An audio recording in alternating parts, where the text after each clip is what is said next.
just join us once we. So Shireen, if you could start the recording again, that would be great. Thank you.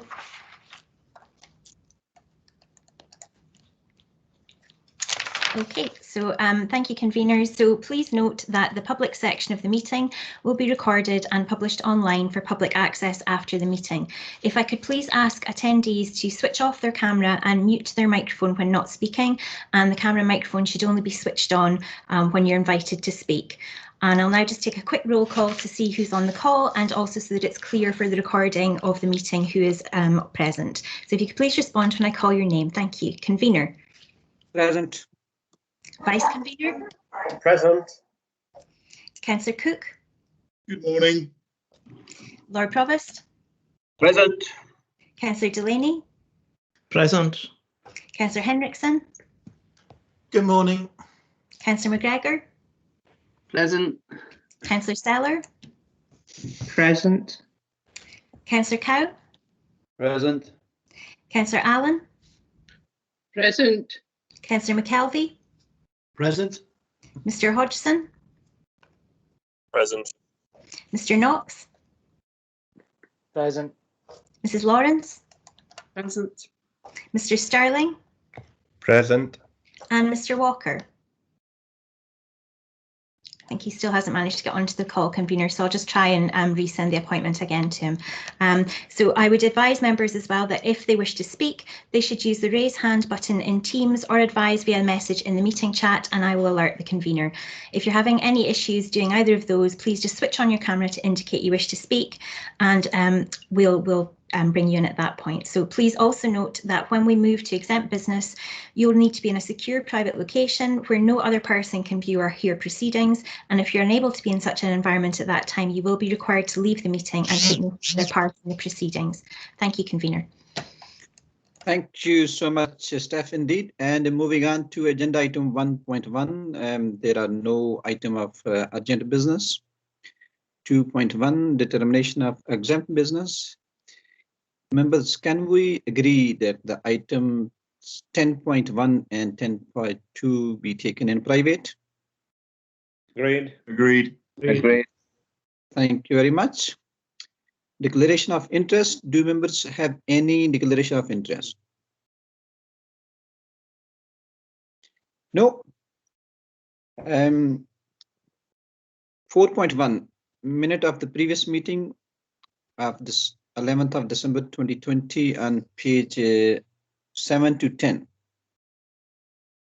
Any questions? Can we approve the minutes then? Approved. Excellent. Yeah. Thank you very much. Moving on to committee business planner 5.1. The only item to note is that the committee annual effectiveness report will now be presented in December to allow sufficient data to be collected due to the cancellation of a meeting last year, and this is happening in various committee. Any more question on business planner?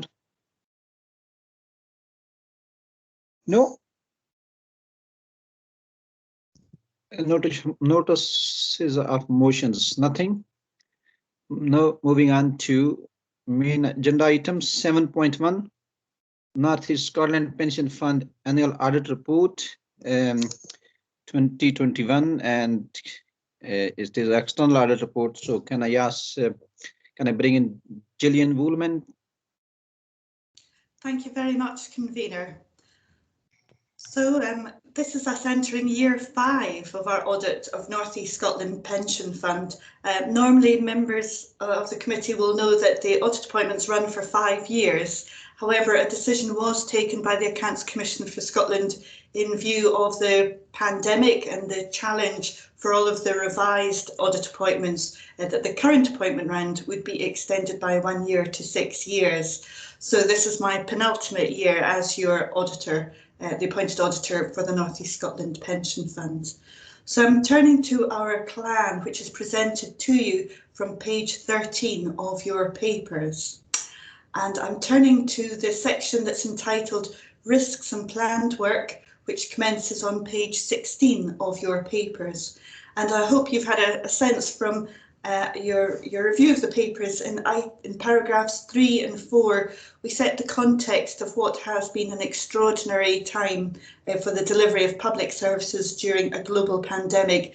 And I have no doubt, as a pension fund, as a committee and a board, you have also been paying very close attention to what this has meant for your investments throughout these 12 months. In paragraph 4 of our plan, I hope you see that the intention of the Auditor General and the Accounts Commission is for public audit to be an important contributor to the recovery and renewal of public services going forward.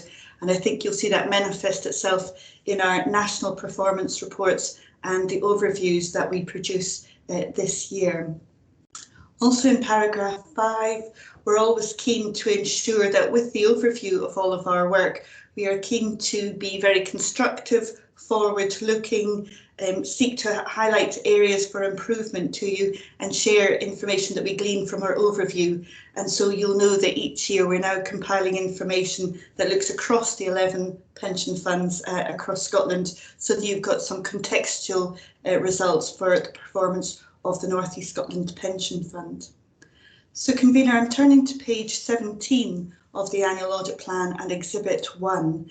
And this is the most important aspect of our plan for members of the committee, because these are the areas that will be the focus for our audit work. At the conclusion of our audit, we will be reporting on all of these areas, and that will assist you in supporting the officers to conclude the accounts and that you're satisfied with the content of the accounts as presented then. So looking at the audit risks that we've identified for the 2021 audit, the first two you will be familiar with from previous years. The first one is a standard risk that arises from International Standard and Auditing 240, and auditors always have to apply professional scepticism that there's been no intervention from management with respect to how the financial results are being presented. And this is an area we cover rigorously each year. The second particular one refers to estimation, judgments and classification. North East Scotland Pension Fund is not alone in this regard. There's a lot of subjectivity that has to be applied to different elements of the pension fund accounts at year end, in particular with respect to investment values, and also your actuary is working closely on a number of assumptions to assist in determining the funding of the pension fund at any point in time, and quite a few papers later today relate to all of that. We've also captured in here, under item 2 towards the bottom there, that the transport fund, there's an insurance buy-in contract. It will be subject to an annual actuarial valuation, and again this is an area where we will have to pay more attention to this year. In terms of the layout of this exhibit, the middle column provides you with management's contribution about how they're assured to all of those areas, and then the right-hand column is telling you about the audit work that you can expect us to carry out and report upon in due course. So item 3 expands further on the transport fund insurance buy-in contract. And then turning to the fourth and final wider dimension risk, we're also talking there about the importance of scrutiny in the public domain by those charged with governance, and ensuring that there is evidence of that throughout the year, so that all stakeholders are assured about the rigour with which that scrutiny is conducted. So the particular people interested in the detail might be interested in paragraphs 7 and 8. These are certain audit risks that are normally assumed as standard audit risks, but we're articulating why we don't have to take account of them as risks due to the nature of them in the context of this pension fund. So turning to page 19 of your papers, an idea of the audit outputs you can expect in Exhibit 2 there. No significant changes for you, and also we're still working in terms of the normal local government timescale of the end of September. Members might be interested to know that, of course, during the year 2020, it was very challenging across the public sector for the production of accounts and also for the fulfilment of the audits. However, North East Scotland Pension Fund, your accounts preparers work to a very tight timescale, and once again we expect them to do very well. We'll hopefully fulfil their expectations in that regard this year. But generally, across the piece, audits are all being reported later, last year and this year, and the Scottish Government and Accounts Commission have allowed for later reporting deadlines, but we are aiming for the 17th of September for the context of this one. The audit fee, you'll have spotted there a slight increase in the audit fee, and I can confirm that if you didn't already know it, there's a separate part of Audit Scotland that oversees all of the costs and all of the fees. And this year, the fee letter that has come to your accountable officer has indicated a 2.5% fee increase, and that's across all of the audits. However, due to the protracted nature of the audits, you are not bearing the cost of any delays for the audits, that is being picked up centrally in Audit Scotland. So this just relates to the core audit and the general direction for where the costs are going at the moment. Responsibilities, important is articulation there about all of our respective responsibilities. The Pensions Committee is those charged with governance, the role of the Chief Officer Finance, and myself as the appointed auditor. So, Convener, I'll go through the plan in a little bit more speed now, having focused on the audit risks there. So the section starts from page 20. It reminds you about the fact that we pay a lot of attention to all of the systems that produce the financial statements at year end, and work is underway in regard to that. And in paragraph 21, a reminder that my audit opinion is not just on the primary financial statements, but we do care about the content of the management commentary, the annual governance statement, and the governance compliance statement. And these all matter from the perspective of the final audit opinion.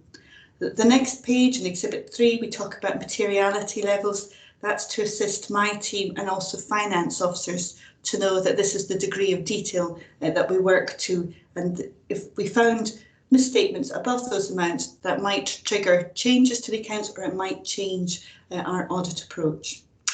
And then moving on to page 22 of your papers, Exhibit 5 tells you about the annual accounts timetable, and that's what both parties are all geared up to. We also talk about the fact that where internal audit work is carrying out work to support you and the annual governance statement, we do strive to place reliance on their work. It might not be directly for our financial statements, but also with respect to the wider dimensions that we can take reliance from some of their work there. And then it moves on then to Exhibit 6, a reminder that the public sector audit model is so much wider than just a focus on the financial statements. And financial sustainability is at the heart of why the pension fund exists. So again, there are many papers on today's agenda that we take particular interest in about the sustainability of the pension fund for decades ahead. And finally, our last two sections on page 24, page 25 talk about independence and objectivity, and we hope that you're assured that we have processes in place to ensure all members of the team are independent from the operations of the pension fund. And with respect to quality control, at this time of year, there's a huge amount of quality control checks going on in Audit Scotland, including the Institute of Chartered Accountants for Scotland are busy carrying out reviews. So, Convener, I would be very happy to respond to questions members of the committee may have about this year's plan.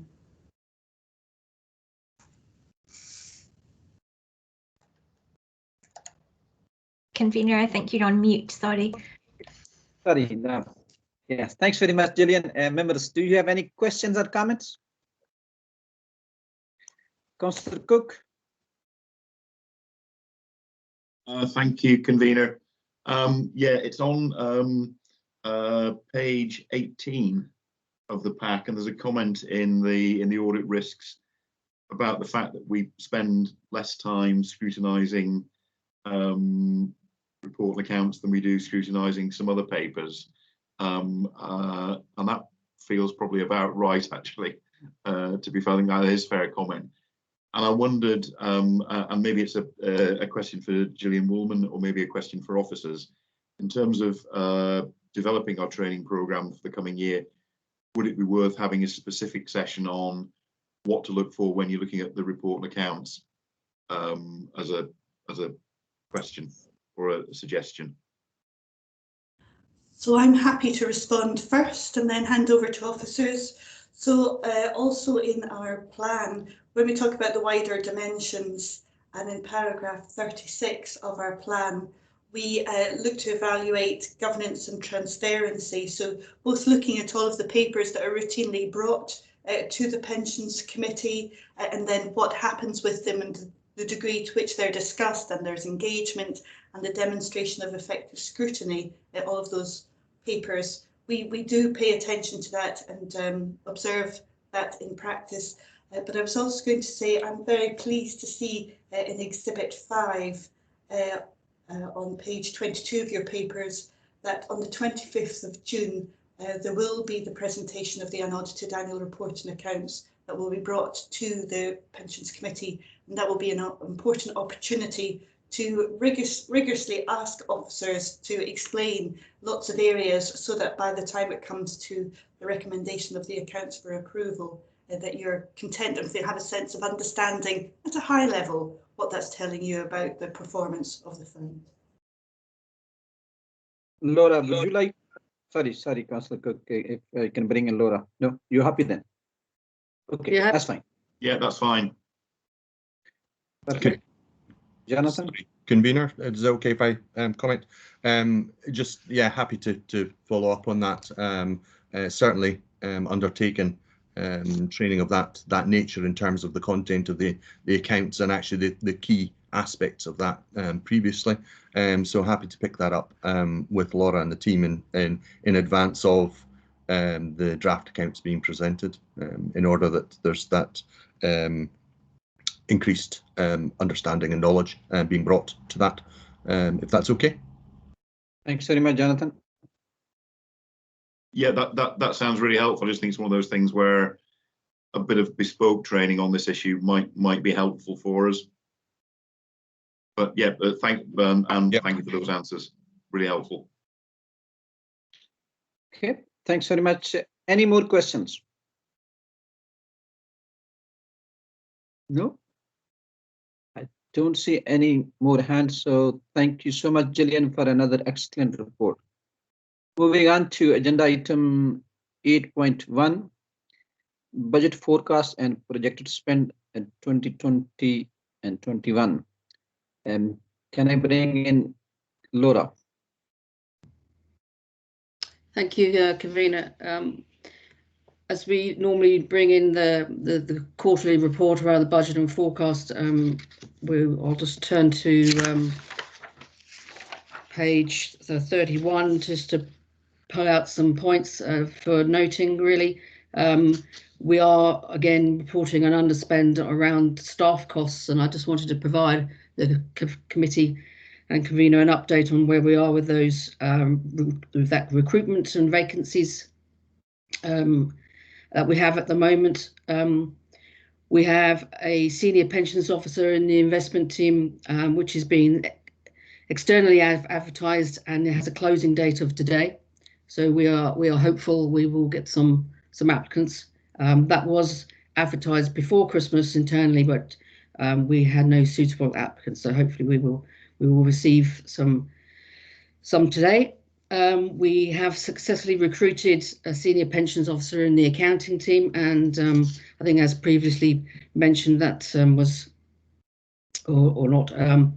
was an internal recruitment process, and we are happy to have Gary Ferguson into that post. He was previously the pensions officer in accounting, but has been promoted internally, which is good news.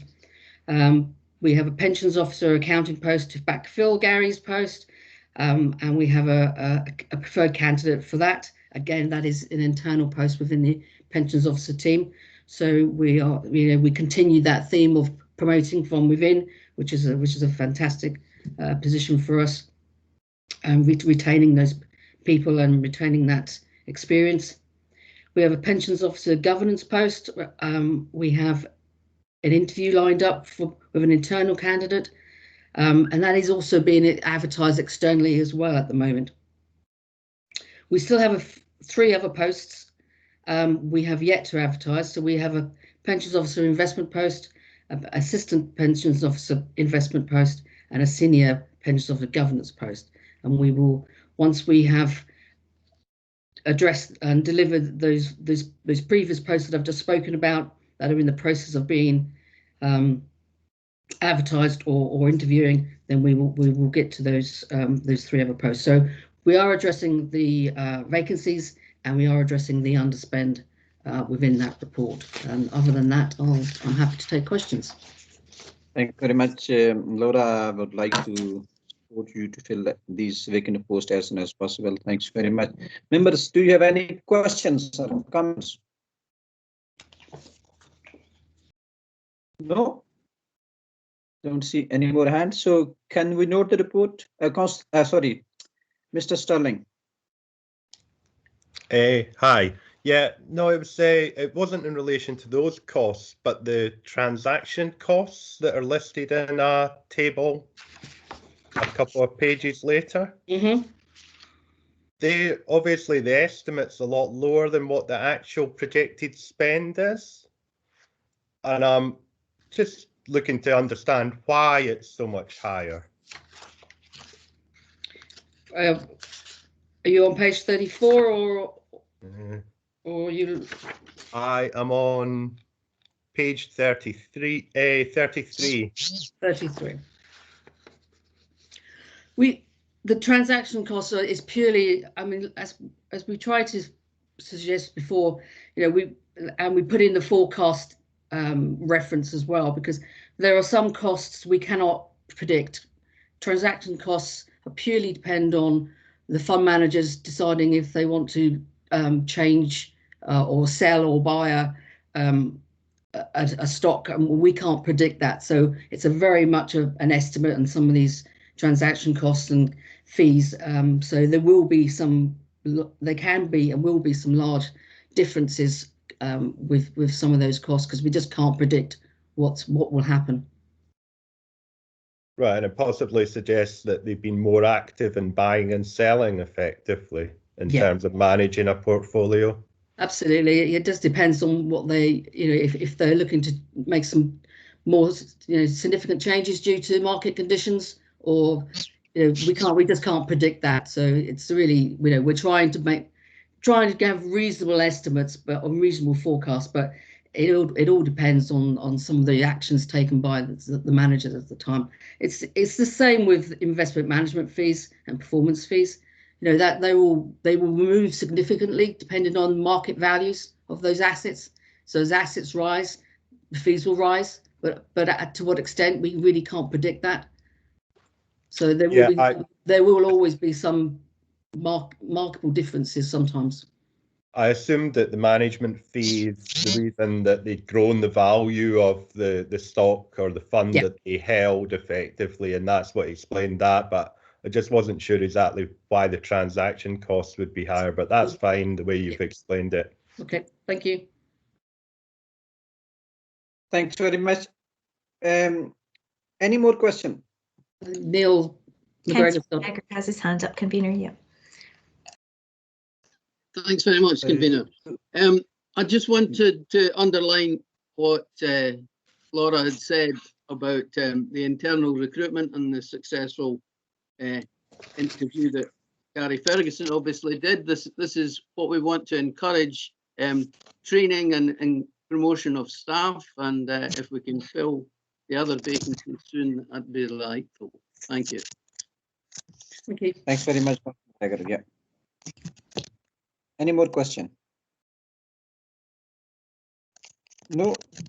So can we note the report then? Thanks very much. And moving on to agenda item 8.2, investment strategy on page 35 to 40. And I'm sure, Laura, you will be very busy for the rest of the day. And again, yes, I'll start with this, and then maybe Graham might want to chip in.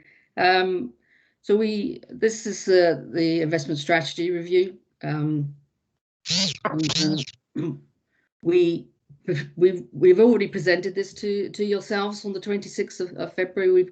We went through what we were thinking, and on the back of the actuarial valuation, So really this report is just taken the formal recommendation to committee, and I'm happy to take questions, or if Graham would like to just add anything, we'll just take questions. Yeah, I can ask Graham first and then I can go for the question. Graham, would you like some? Yes, no, thank you, convener. So, yeah, as Laura has alluded to, I would say it's just very much a paper taking the high level strategy changes and proposed percentage movements.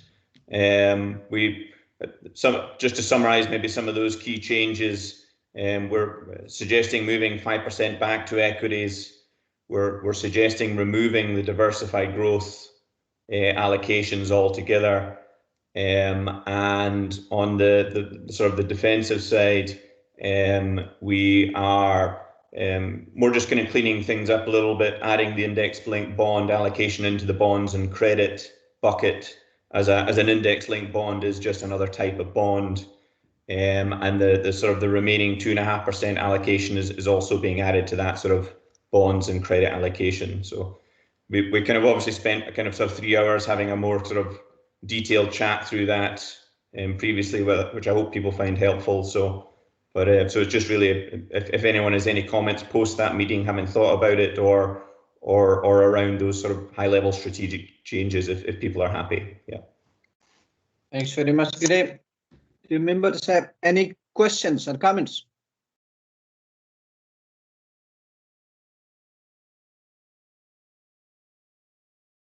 No. Can we approve the recommendation then? Yeah, agreed. Thanks very much, Councillor. Okay, moving on to agenda item 8.3, triennial evaluation results. And can I bring in Laura again? Yes, thank you, convener. Rather large report with quite a bit of appendix, but hopefully you've had a chance to review. This just follows on from the previous report in December, providing the committee with the final position around the triennial valuation for the two funds and the funding strategy statements that we have put together for the two funds. Just to give some brief highlights, I suppose, around the funding position. Because we've had to strike the funding position and the valuation position as at the 31st of March 2020. Obviously, asset values had decreased because of the COVID. So the main fund funding position had reduced to 103% from the previous triennial valuation of 107%. However, that is still a good position to strike, and the fund is in a very good position. We had a look at the funding position yesterday for the main fund, and because as Graham will report later on around asset value increases, we are currently at around 138% funded, which is remarkable. So that is a massive bounce back. And good to hear. The transport fund is also in a very good position. We are reporting 114% funded as part of the valuation results, and it's currently probably a very similar position today. So just happy to take questions, and Claire can get involved if need be. Thanks very much, members. Do you have any questions or comments?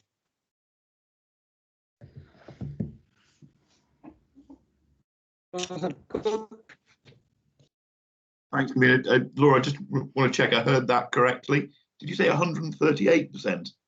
Yes, I did. Thank you. I know it sounds quite unbelievable, but the asset value for the main fund has recovered what it had lost as of last March, and some. And like I said, Graham will speak about that later on in the asset report. But yeah, it's quite remarkable. Yeah, thanks. And part of the strategy that we've just spoken about, is trying to lock down some of that gain. Yeah, sure. Thanks. Thank you. Any more question? Convener Councillor McKelvey has his hand up. Councillor McKelvey, please. Yeah, thank you, Convener. Thank you very much. Laura, thank you for your input here.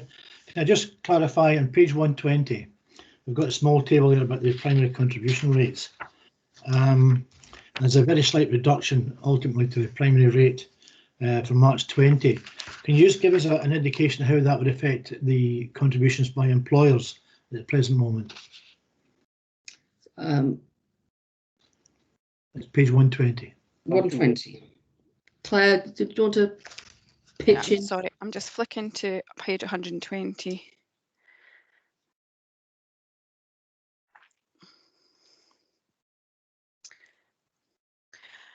Yeah, so the primary contribution rate for shown in page 120 is in respect of the average across the whole fund, and obviously is showing at 21.7%, and that represents the average cost of buying pension benefits for a year for a member. So that has decreased slightly on a whole fund position.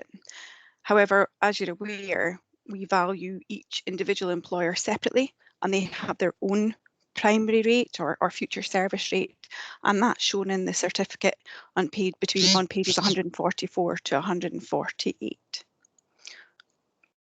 And I think it's safe to say that the cost of providing benefits on an individual basis, is quite high, and does impact on the contribution rates for each individual employer. Yeah, thank you, Claire. Are you happy, Councillor McKelvey? Yes, thank you, because ultimately, once it's signed off by Mercer, I think at the end of the month, then we will be looking at the individual contributions from for Aberdeenshire Council, for example, and I look forward to receiving that. Thank you. Very much, Councillor McKelvey. Any more questions? McKelvey, can I just point out that the contribution rates have been agreed and are on the certificate, and the schedules in relation to that have been issued to all employers 2 weeks ago. All right, thank you very much. Okay. Thanks, Claire. Okay, members, if no more questions, then recommendation 2.1 for approval and 2.2 for noting. Can we agree? Agreed, Convener. Thank you so much, Lord Provost. And moving on to agenda item 8.4 and the statement of accounts action plan on page 231 to 234. And I think Laura, yourself again. Yes, thank you, Convener. This is the pension fund's annual audit plan. It just really mirrors Gillian's report previously around the sort of the key dates of delivering the annual report and accounts, and when it comes to committee. So I have to take questions if there's any. Thanks, Laura. Members, do you have any questions?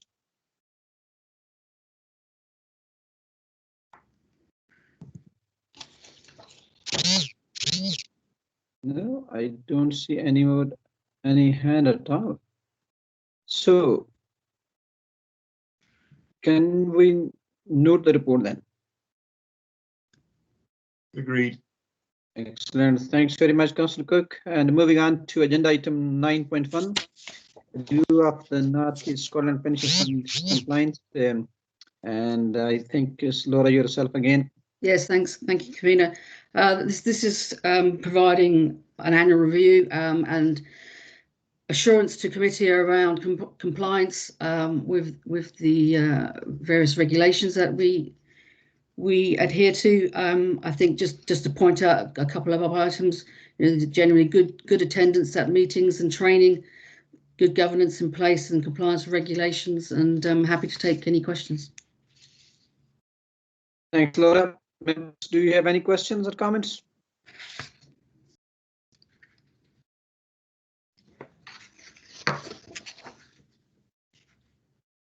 No?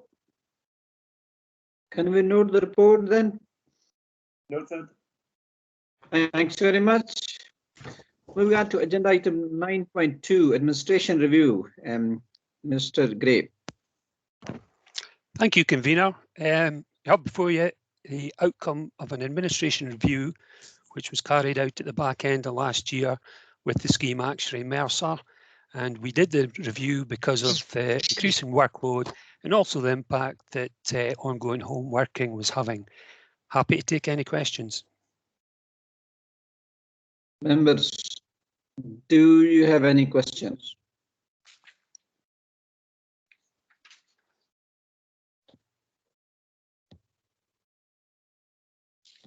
No? To everybody happy? Can we note the report then? Yes, with thanks to the staff, convener. Thank you.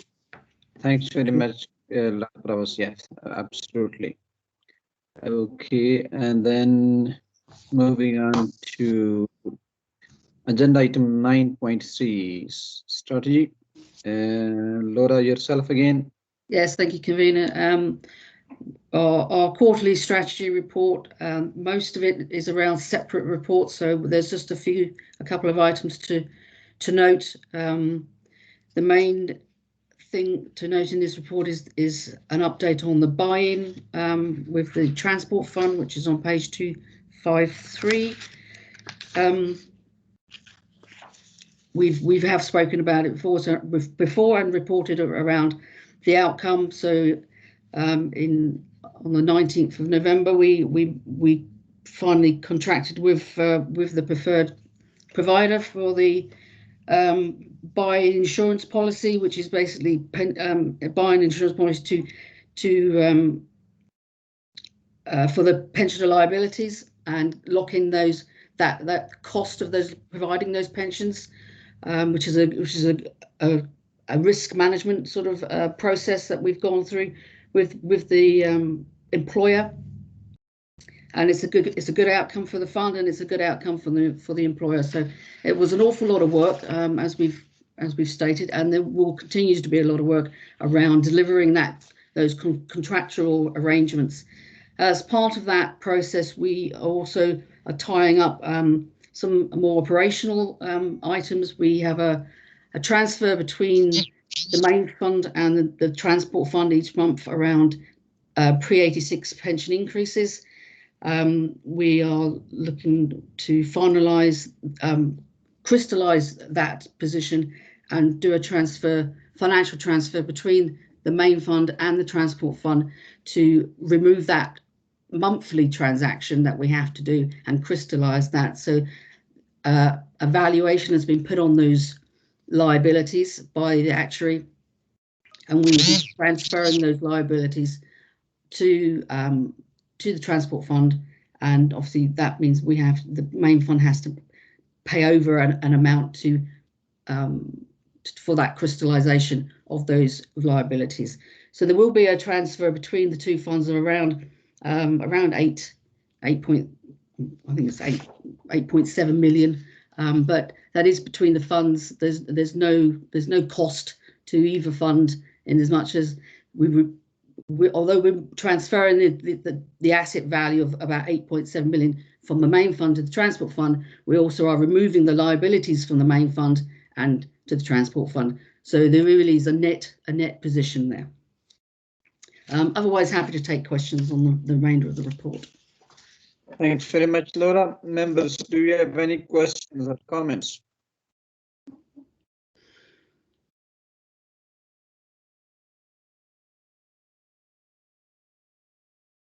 No. So can we note the report? Agreed. Thanks very much, Lord. All right, before we move on to exempt business, can I thank Gillian Woolman for an excellent report once again. And now at this point, hand back to Ms. Dunsmuir, who will ask members to confirm they are in private space for the next two items. Thank you,